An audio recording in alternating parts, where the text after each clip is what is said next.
Welcome everybody to another episode of Real Estate Chat with Robert Eid and myself, John Perez. And we did a whole bunch of number crunching for you.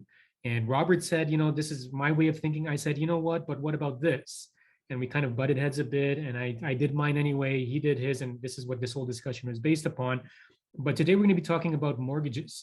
What has happened to mortgage payments because of the recent and current and upcoming interest rate hikes? And what is a home buyer potentially going to pay? What are current homeowners paying now that rates have gone up? And what can you use in this discussion for your decision making? Really up to you what you take away from this. So ready to go, Robert? Yep. All right, so let's share screen here. I'm going to zoom into this one. You go, take it away. Okay, so everything is compared to what? So this is 3 columns. The furthest left is what was happening on March the 1st, 2021, according to the Dominion Lending, whatever they're called, rate minder that I get every week from good old Lannis Fitzlansky. So at that time, believe it or not, you could get a discount rate on a variable of 1.39%. Holy mackerel.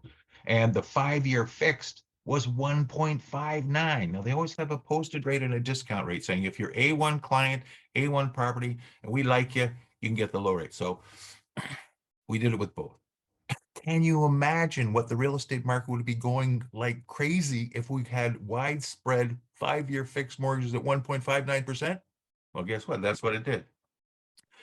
Now, then the next one is at the very peak. You saw the same thing, 1.35%, 2.99% 5-year fixed mortgage, 3% mortgage. Like it's gone up by double almost, but who cares? 3% locked in. And then today, the variable has gone to 455 and the fixed has gone to 514 if you're lucky, maybe more. And so what's the difference? If you're a buyer and we're going to get the same amount of mortgaging every one of these time intervals, what would the difference be? So we came up with a difference of payments between the discount rate today and the discount rate on variable and discount and fixed from March of 2021, and come with around 40-45% difference, more higher payments. So higher payments are what people don't want. So they either buy a lower priced place or they try and shop around for a lower rate. If there's no lower rate available, then they only have one way to squeeze, and that's on the price. So when we talk about today, tomorrow, yesterday, if you want to buy a house and you can pay $44.50 a month for principal and interest, where are you going to go? And you see, I can't find it anywhere. I don't want to go to Clarington. I don't want to go to Barrie. I'm going to just do nothing. And so that's what they do. They do nothing. And the seller says, well, look at these interest rates. What can I do about it? I want a cash deal and everything. But if the buyer can't pay it, then what am I going to do? Well, maybe I'm just going to wait for a better time. And so that's what they do too. So you can look at the numbers any way you want, depending on what your outcome, what the intended result that you want to demonstrate. In this case, I believe it's fair enough to say that if you compared the lowest recently to today, it's market prices or amount of mortgage principal is going to have to come down 29-31%. And so that's why it's in yellow. So will prices come down 30% roughly? Well, maybe, but maybe not. Maybe sellers will just stick their feet in the clay and say, you know what? I'm staying here. I liked it 5 years ago when I bought it. And if nobody wants to pay the money, and where the heck am I going to go? I'm staying here. And so they just don't. And what's going to finally happen is we're going to go through a cycle of interest rates where they're high for the reason that they're supposed to be, they're intended to be high fighting inflation, and then they're going to come down.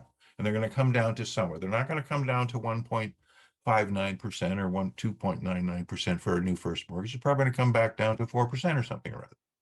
And when people say, oh, 4% is pretty darn good compared to 7 or whatever it was at the worst, then we can start again on what's the relationship between price and payments. Because as John said, many, many times, there's an inverse relationship between interest rates and prices. Actually, it's an inverse relationship between prices and the rate of increase in price, because prices will always go up, especially when we have inflation, because it's the money is going down in value. The value of the thing's not going up. The value of the money is going down.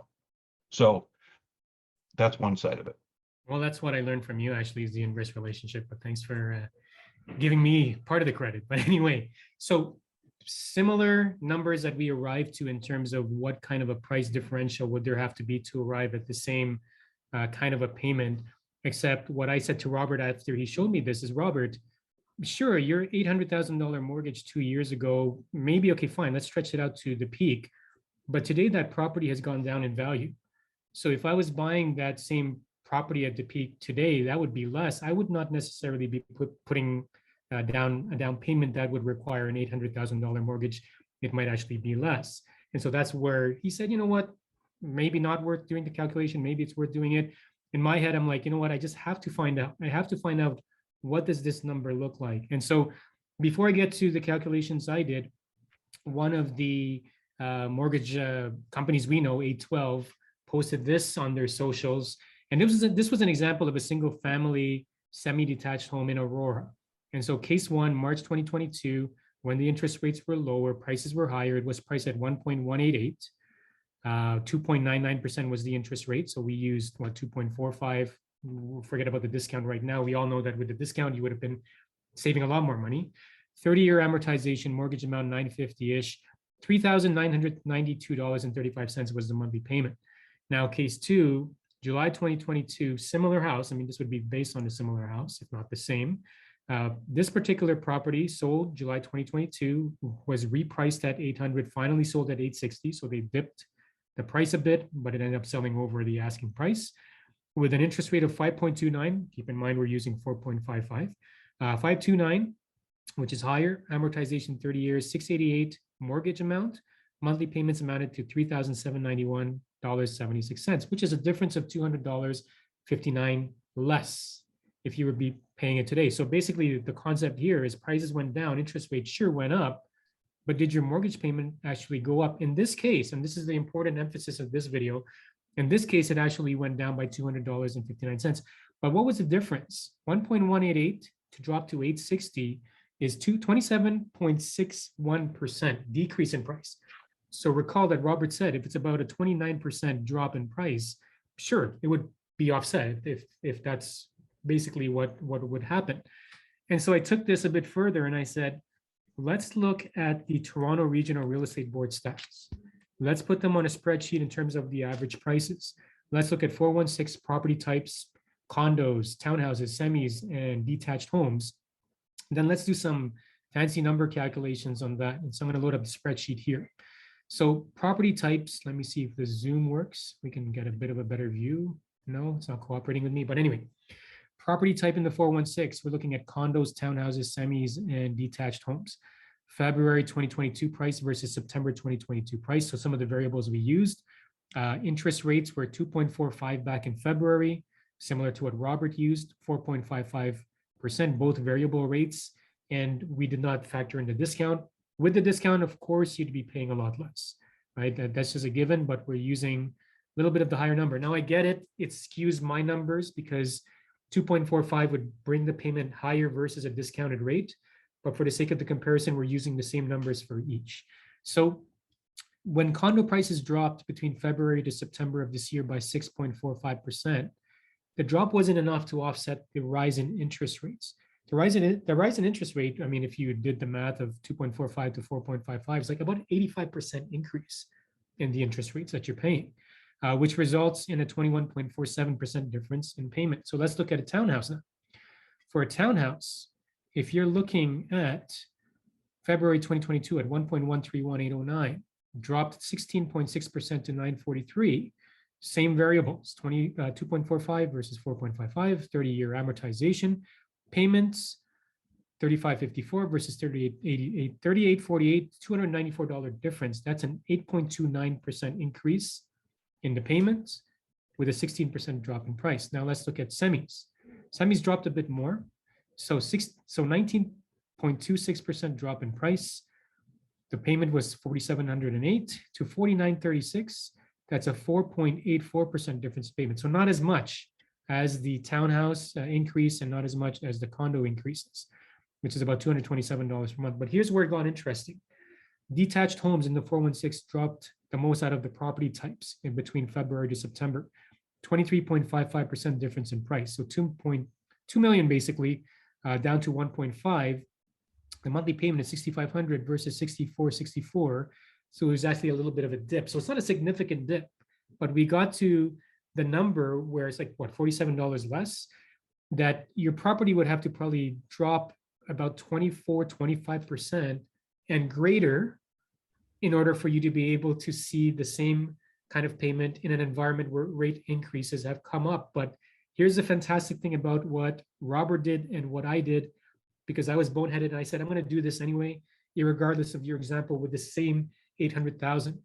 We pretty much arrived at similar numbers and how much a price would have to drop. So here, 24, 25 and above, you'd be seeing the same payments regardless of the interest, well, because of the interest rates going up, Doing the prices same haven't thing come down. backwards. Exactly. So Roberts is what, 29%, right? Drop in price on the variable at the 4.55 rate.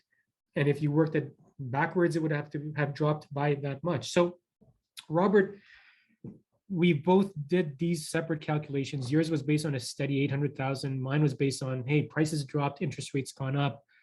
What can we conclude here in terms of payments? I mean, aside from the obvious, which means the prices would have had to drop a certain amount in order for payments to be the same. But now a buyer is watching this, or somebody sitting on the sideline is watching this, an investor is watching this, a seller is also watching this. What can they conclude from this? Okay, it's October.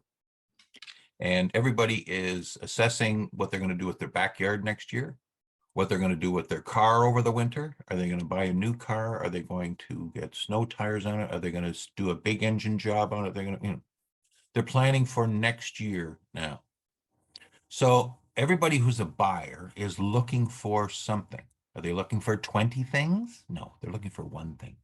So they should focus very much now. The fourth quarter is always quieter than the second quarter, often than the third quarter. So focus exactly on what it is that you want and watch what are houses on your street of similar attributes selling for, so that you'll know not what they're asking, what they're selling for. So then you can calculate a differential, because that differential, that's what John was doing, that's what I was doing. Things are constant, things are different, but what you're going to say is, what's the price, and then what's my net position walking out of this property, going into that property? Do I need to dig into my savings regardless of what mortgage rates are, or do I have to go into the open market and get a mortgage? Or is there another way of me getting financing for as much as I need at variable rate, at flexible rate, at less than the going rate, or no, I got to pay the going rate?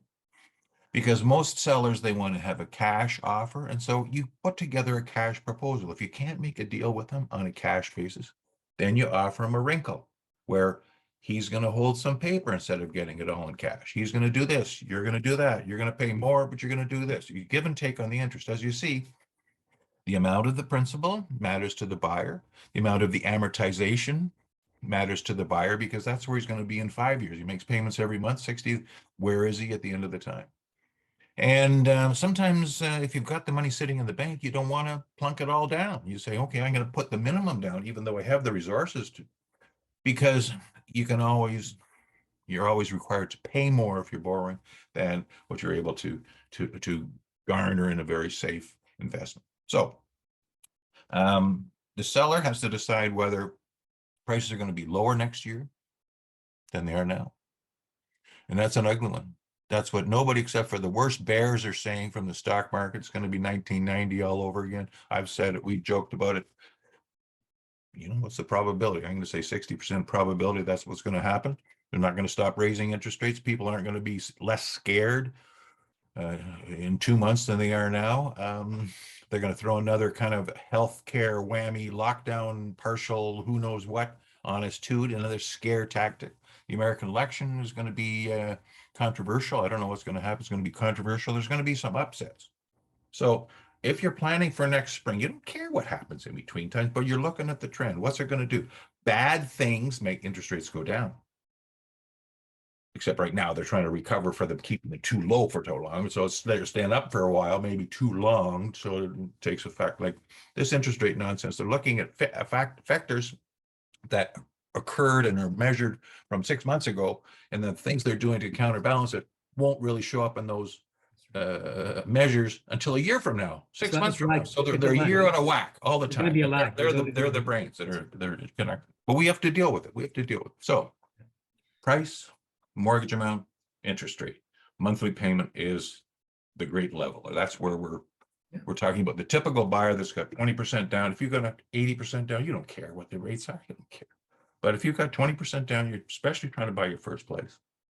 You just have to be an excellent negotiator, and you need someone who knows how mortgages work, how buy-sell works, to guide you through the process and truly earn their money in putting together a deal for you. Right. So, is that an answer? Look at these. It's a great answer. I mean, look at these. Look at the monthly payments, though. So, I mean, for the sake of the activity, we did our calculations and we arrived at our conclusion. But $6,500 a month for a detached home, right? $4,900 a month for a semi, $3,800 for a town, $3,100 for a condo, and this is the average. That's just the average, and that's based on a 20% down. So, what are buyers with 5%, 10% down looking at with these interest rates? And that's probably a whole other discussion. Well, again, it's a matter of compared to what. If they're currently renting, then they're staying renting. If they have to move out of the rental because it's been sold to someone else and they've stalled it out for 4 months or something, but now they must go somewhere else, they're finding the mortgage or the rental market is ridiculous. And there's a basement apartment, you don't get the whole house, and there's no backyard, and it's a crummy place and all this stuff. It's ridiculous in the rental market. However, so that's why they're going to pay that $2,600, because they're going to pay $2,700 in rent for a lousy place that they don't like. At least this place that they're buying with this big payment, putting all their money into it, will be in the location they want, in the school district that they want. And that's why residential is security of tenure. You're not getting kicked out for any reason. You can pick your neighbors, your neighborhood, and in 25 years, it's going to be the best investment you ever made. It's forced savings, whatever you want to call it, appreciation. Everything works in your favor if you bought a house when you look back in 20 or 25 years. So essentially, conclusion, work within your budget, do the right things. And as Robert said, you're looking for that one house, at one place that's going to match your criteria. And these numbers that we do, I mean, obviously we love looking at these different scenarios and seeing how and making sense of it so that all of you can benefit from the perspective. But these are averages, these are examples. This is just on paper, on spreadsheets. And you've got to look out there and look at the reality, right? So you find a place, crunch the numbers, work with a professional who knows what they're talking about. And if you have any questions, Robert and I are here. You can ask us in the comment section. You can reach out to us, and we're happy to help guide you through this. So lots more to come in our future episodes of Real Estate Chat. Thanks for joining us today. And cut.